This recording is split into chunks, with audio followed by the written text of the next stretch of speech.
All right. We're talking about the new Torah that the Moshiach is going to bring to the world. New Torah. It says Moshiach is going to come, there's going to be a new Torah.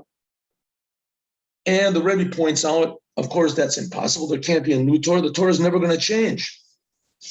The Torah is eternal. One second. Give me a second. Excuse me.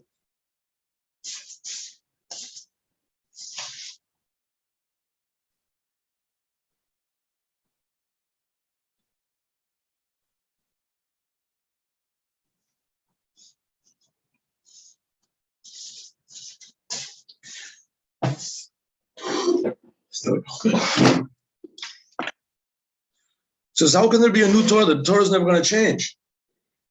So the Rebbe said, well, that's not exactly so. The Torah will change. How is the Torah going to change? Says, well, I'll give you 3 examples. Example number 1, it says that there's going to be a fight between this big ox and the big fish, Shor, Bor, and Leviathan, and the fish is going to slaughter, or God's going to slaughter, whatever. The fish will slaughter the ox with its fins, and he'll give it to eat to the righteous of the world, righteous Jews of the world, righteous. And how can the righteous people eat that? That's not a kosher slaughtering. You can't slaughter with something that's like that. Also, it says nowadays the law is like Beit Hillel all the time. Beit Hillel is lenient. Hundreds of laws are passed like Beit Hillel. In the future, the law is going to be like Beit Shamai. They're going to reconsider. The law will be like Beit Shamai. Moshiach. And finally, in the future, there's going to be 3 more cities of refuge.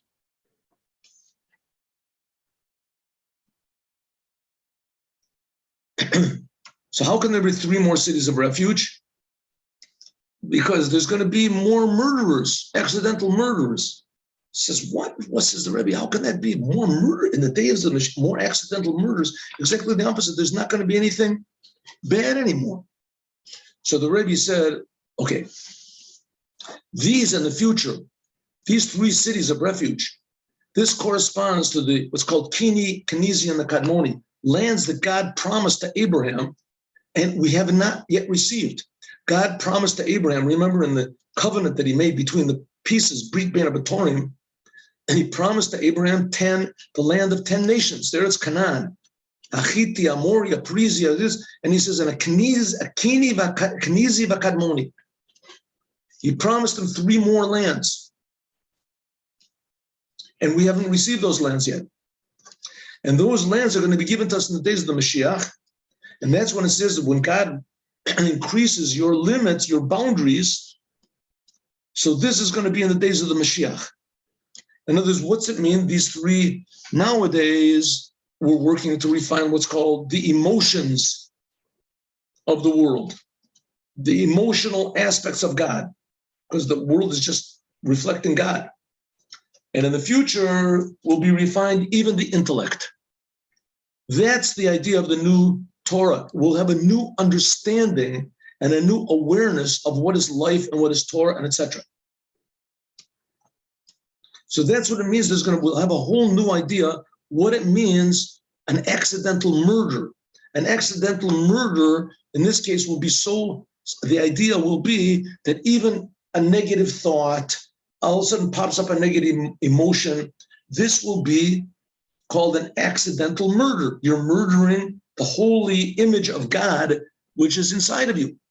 And in order to get fixed up, you're going to have to run to one of these cities and you get fixed up. Maybe it'll take a minute, maybe a second, who knows how long, but nevertheless, people that ignore the revelations of the Creator and truth in the world, so that's going to be considered to be like murder. But it's always accidental because no Jew and eventually no human being will want to go against God. It's like cutting off your own finger. No one does that. Yud Gimel. On Pizah, according to this, now we can understand what's going to be also in the future regarding the law being like Beit Shammai. First of all, let's explain the argument between Beit Shammai and Beit Hillel. Beit Shammai is usually severe, and they make things forbidden. And Beit Hillel, they usually are more lenient. and they're more on the side of making things permissible. Shaplukta, the argument is how the Torah should affect the world. But the Dvarim Shem, Bevadai, Bilti Ratzonim, things that are for sure forbidden, according to everyone, Birur Ubofen Shel Dechia, pork, murder, idolatry, that's the ideal one. Idolatry, you can't do anything with idolatry. You can't fix up idolatry. You can't say, let's use idolatry for a good purpose. There's no such thing. Small doche, this you have to just push away. Tameh asur pasal, things that are impure, things that are forbidden, things that are disqualified.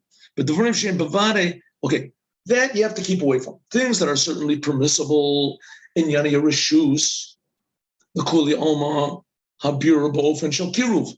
Things that are permissible, right? A kosher steak, your car, your house, right? All these things you can refine them by using them.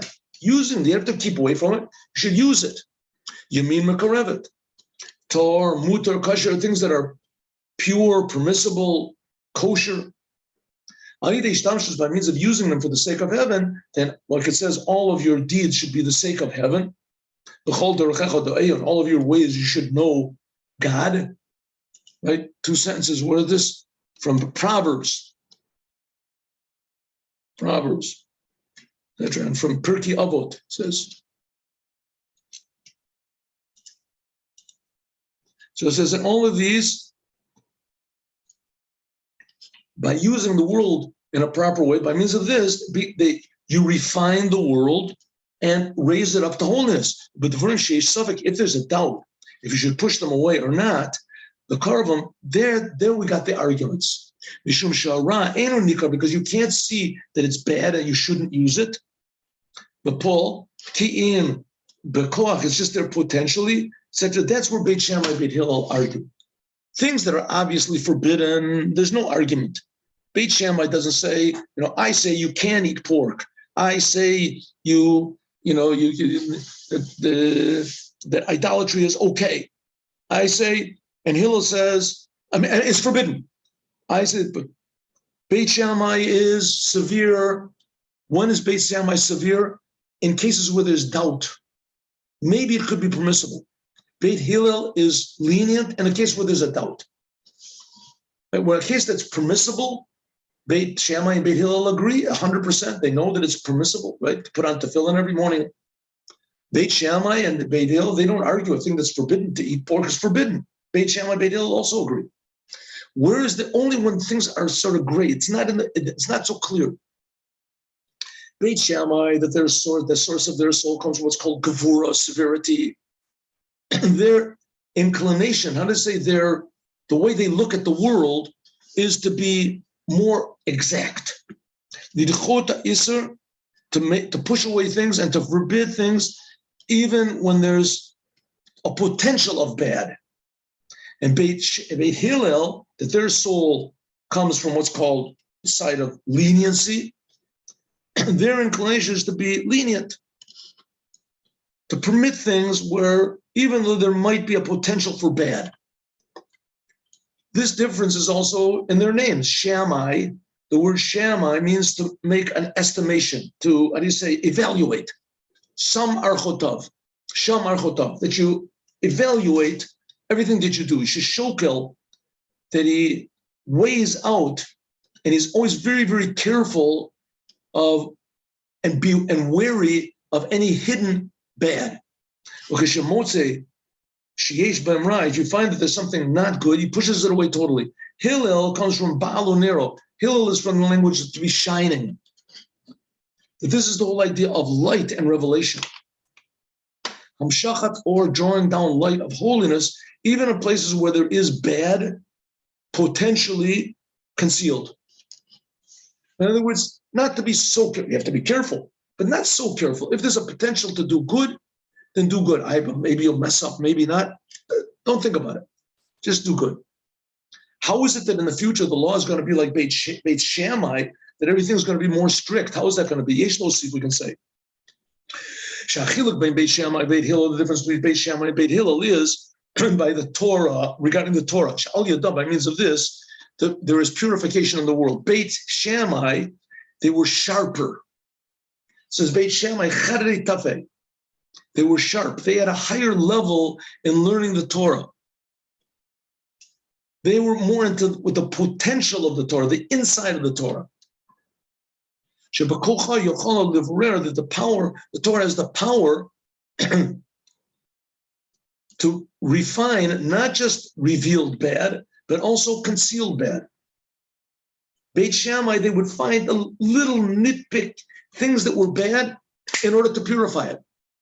And if they didn't have the power to purify it, they said, just keep away from it. And Beit Hillel will say, I don't know what you're talking about. What type of bad is there? I don't know what you're seeing. Right? Here, look at all the good that's there. Let's do the good. Moshiach, which is not the case. Beit Hillel, they learn Torah, how it is in a revealed way. Revealed Torah. Therefore, their main thing is not to search for the bad which is concealed. In such a way that in Berer around they can't refine the bad which is concealed because they don't look for it. Let's say a person wants to get married, right? So he examines the potential bride. Who's her father? What about her grandparents? How does she act? What's it? Everything has to be very exact before there was something like she once got mad at someone and yelled at someone. I don't think I want somebody like that. Which is not the case. Hillel in such a case would say, oh, she should get mad. People sometimes lose their temper. And not only that, okay, once in a while she can get mad at me. But look, she's a Jew and she's a nice person and she's a this. Why not? So he would overlook the bad. In fact, he wouldn't even see the bad. Hillel. And Shammai would see every little thing that has to be fixed up. He said it's forbidden to push away things because you can make them come closer. Therefore, Bisman, as in nowadays, that the situation in the world is that most of the people are not relevant to the level of Beit Shammai, namely that we can be exact and refine and remove all of the slightest bad or negative traits from everybody. And people also can't be careful with themselves to get rid of any sort of bad thoughts or bad feelings or selfish, to purify all the concealed bad. And by means of using the concealed aspect of the Torah, the secrets of the Torah. So nowadays the law is to be like Beit Hillel. Because if you're like Beit Shammai and you're looking for the bad, we don't have the power to fix it up anyway. We're not connected to the inner secrets of the Torah. And if we are, we're connected in a way that it's not so meaningful to us. Beit Shammai, they were connected to the inner secrets of the Torah. They were looking around for the bad in order to fix it up. Beit Shammai, therefore, but nowadays, when we don't have that power, is Beit Shammai in the place of Beit Hillel, it's not a Mishnah. The law is always like Beit Hillel. Until Beit Shammai, that one day it says that there were more pupils of Beit Shammai than Hillel, and they were the majority. It says that day was bad for the Jews, like the day that the Egel, that the golden calf was given. Why? Because by means of this, that you push away even potential, even slightly bad things from holiness, so you could make them come close to Judaism. So therefore, you're giving power to the side of bad. I mean, what does Beit Shammai say? I see the bad things in everything. Let me fix it up. And Beit Hillel says, listen, you don't have the power to fix it up. Good, let's say there is bad. I don't see the bad in the things. I ignore that. But let's say there is bad in everything. Let's ignore it. We haven't got the power to fix it. And Beit Shammai says, if you let things that are a little bit bad into the world, you're going to wreck the whole world up. What are you doing? And Beit Hillel said exactly the opposite. If you don't bring the good, use the good, try to bring the good out of everything, that's going to destroy the world. Ignore the bad. That's nowadays. We have to ignore the bad to a certain degree and try to look at what's good. Be lenient. Of course, not overly lenient, right? There's a limit, but we have to know what's good. We have to do the good, right? So you do the commandments, and you're very exact. Even though, let's say, the people are not so serious, they're not so sincere. But in the days of the Mashiach, then the law is going to be like Beit Shammai. Why? Kavan says, because everybody's minds will be changed. The nature of people's minds will be changed. The teva seichel, the nature of our comprehension of the wise men of Israel, behetem the shinui matzav olam, in regarding to the changes of the world that will be in the days of the Mashiach. Like it says, a judge, he can only judge what his eyes see. In the days of the Mashiach, the world is going to change. There won't be any more bad. There won't be any more, like it says, idolatry. Right? The land of Israel will be a holy land. People who want to know what holiness is, they'll come to the land of Israel and they'll see this is a place that goes according to what the Creator wants. This is a holy land. Right? They won't come to Israel and see all sorts of decadent marches and crazy things going on over here with the terrorists and missionaries and all sorts of crazy things that are going on in the land. Everything is all confused. In the future, the Mashiach will make everybody smarter. They'll make everybody smarter. All the terrorists will realize that they're not accomplishing anything by killing themselves and killing people, and we have to kill them. All the decadent people will realize, the tremendous value and pleasure there is for making a family, seeing children. All the missionaries will realize that all these religions that is just totally wrong. The world will be different. So because of that, because there's going to be more godliness in the world, so Beit Shammai, the law will be like him. We can be very, very exact. People will want to be exact. People will plead, please, I realize I've been making a mistake all my life. I don't want to make any more mistakes. Tell me what I'm doing wrong so I can fix it up. Go to Beit Shammai. Beit Shammai, he's an expert at seeing what's wrong and fixing it up. Therefore, in the days of the Mashiach, the law will be like Beit Shammai. Kadad like Beit Shammai, because since in the future that the good will prevail over bad, that all of the world will be in a situation of Hasham Archotav. Everyone will constantly be examining themselves, the daktek, to be very exact and to weigh out all of their ways with ultimate care. So therefore, they'll be interested in finding even the bad. Remember, we just finished learning in the Mimer, that's the thing of Merari, that they stopped. They had the boards of they stopped. They wanted to check themselves out. Right? Am I really okay? Can you help me to fix myself up 100%? They want to get rid of even the littlest bit of egotism. The shlilas of sharut, to get rid of even the possibility of doing something against the truth. Namely, they want to push away anything which is even potential or concealed bad, selfishness, separateness from the Creator. Because there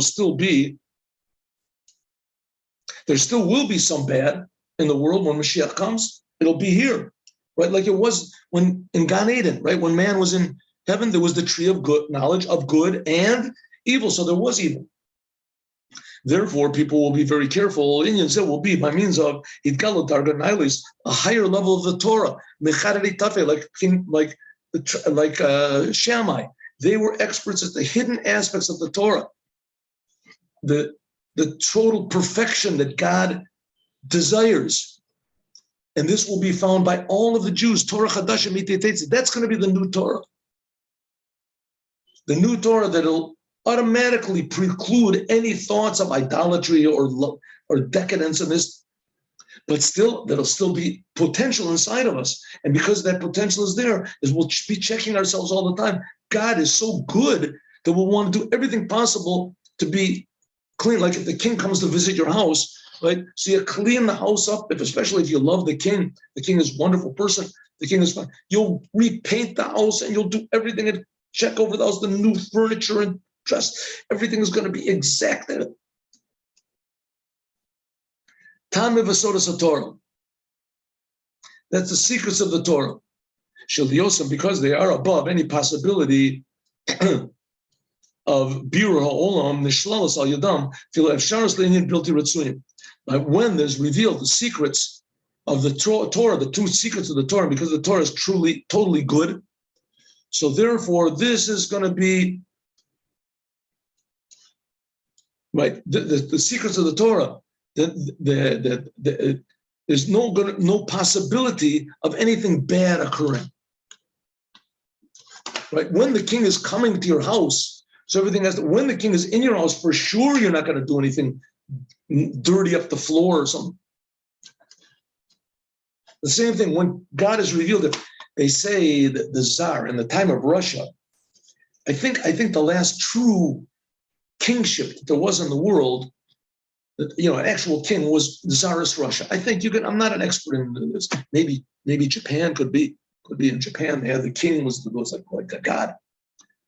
But in any case, when the king came to visit, like an army base, everything would be scrubbed and rescrubbed, and all the clothes everything would be perfect, clean. And when the king was there, everybody was just like, that's the same. That's just a little sort of a hint at what's going to be when the world sees there's a king to the world. Then everyone will want to be perfect. That's also the connection to Chag HaShavuos, and this we're going to learn, God willing, tomorrow. God willing, we will be able to finish this beautiful Sikha, I hope, tomorrow, yeah? Okay, now let's do the Yom Yom.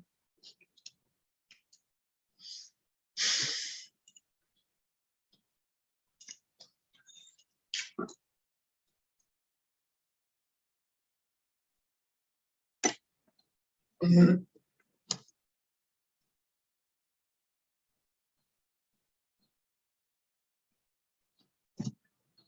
Huh.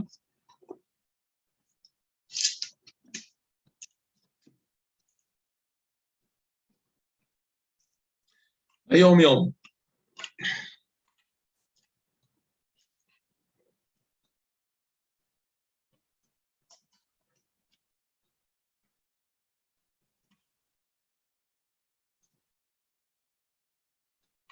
In the year 1829, the Parsha of Bamidbar, that was last week's Torah portion, was the day before the holiday of Shavuot.